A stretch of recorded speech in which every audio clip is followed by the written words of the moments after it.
Şimdi yaklaşık 13-14 yıldır hükümetin başında olan AK Parti hükümeti geçmiş Cumhurbaşkanı işte Sayın Abdullah Gül olsun, Recep Tayyip Erdoğan olsun, Müslüman şahsiyetlerin yani bu Müslüman tutsakların cezaevinde bulunan Müslümanlar için yapılan hiçbir müdahalesi yoktur.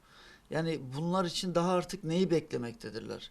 Yani bugüne kadar sadece kendi adımıza söyleyelim, kendi yaşantımız içerisinde bir iki örnekle sadece kendimizin, babamızın zindan hayatı, yaşadığı hastalıklar, hastalıkların ciddiyeti, bunlar hiçbir şekilde yani göz önünde bulundurulmadan cezaevi şartları ve koşullarının hayati riskinin çok ağır bir şekilde yani risk oluşturan hastalıklarının bunların hiçbirinin bir önemi olmadığı açık ve net bir şekilde ortadadır. Bizim hayatımızın son 3-4 yıl içerisinde en yakınlarımızı, annemizi kaybettik, babamız yoktu.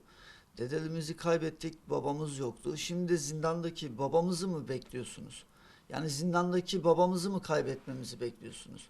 7-8 ay içerisinde cezaevinde sürekli kontroller ne kadar gidilse de geciktiği için bu kontrollerden dolayı midesinde lekelenmeler çıktı. Ve biz de bunu dışarıdan araştırdığımız kadarıyla bu midedeki lekelenmeler yani kullandığı ilaçlar üzerinden oluşan bir rahatsızlık.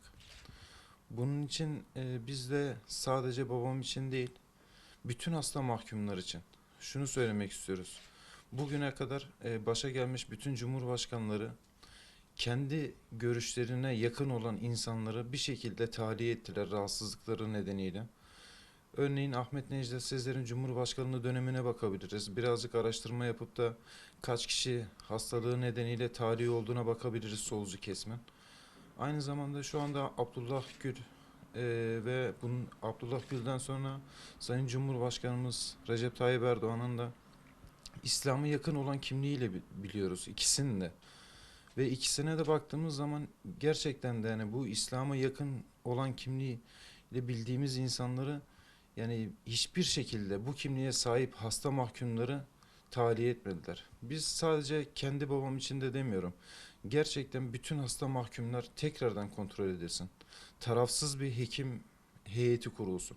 Onlar için tekrardan eğer ki gerçekten kendi ihtiyaçlarını göremiyorsalar onların cezalarını evde cezalarını ev hapsi olarak çekmelerini istiyoruz. Nasıl ki solcu kesimden hani solcu düşünceler kendi düşüncelerinde olan adamlara yardımcı oluyorsa hani ki onlar zaten suçlu kişiler ama suçlu oldukları halde onları yani cezalarını çektirmeden hemen dışarıya çıkartabiliyorlar. Çünkü hani böyle bir yetkileri var, bunu kullanıyorlar. Ama Recep Tayyip Erdoğan hani kendi düşüncesi belki de bu değildir ama ben kendim televizyonda izlemiştim.